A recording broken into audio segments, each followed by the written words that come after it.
We will have a conference next week. We won't air it to the public, but we'll answer the questions everybody has.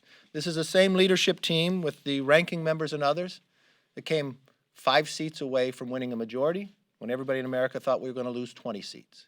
Yes, we allow differences of opinion inside our conference. They're welcomed. But I think there's questions that need to be answered, style in which things were delivered. At the end of the day, we will unify because our policies are right, which will unify us around. Do we have growing pains? Yes, we will. But we will do it in our private manner of a conference that we hold every time, and we'll have it next week. Yes, sir.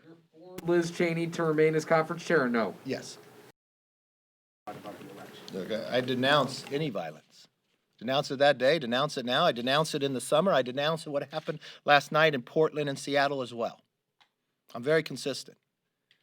What I voted on wasn't to overturn an election because it wouldn't. It would not overturn. What I signed on to amicus was the exact same question that you did, a constitutional question about did a legislature have the right, or did the legislature actually move through to make any changes?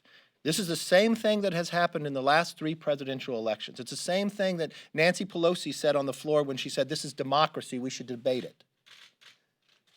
It's different than when Jim Clyburn voted to overturn Ohio, which you'd say, because that would change the outcome of the presidential election. So let's be very clear on what we did. If mine was based upon policy and principle, yes, I would stay the course.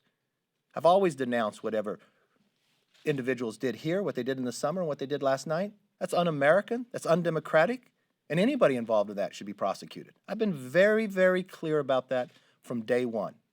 For the time basis, this president brought a lot of great success within. He brought people to the party that haven't been involved before, and he should continue. Well, if any member participated in breaking law or rioting that way, yes. I think anybody should be held accountable to that process. I do not know of any member that has done that. And this is why I called for last week after this happened, a bipartisan commission.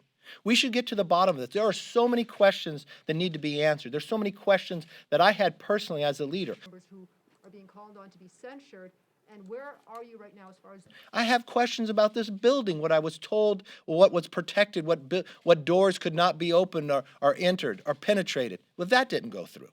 There's a lot of planning through, and the only way you're going to be able to answer these questions is through a bipartisan commission.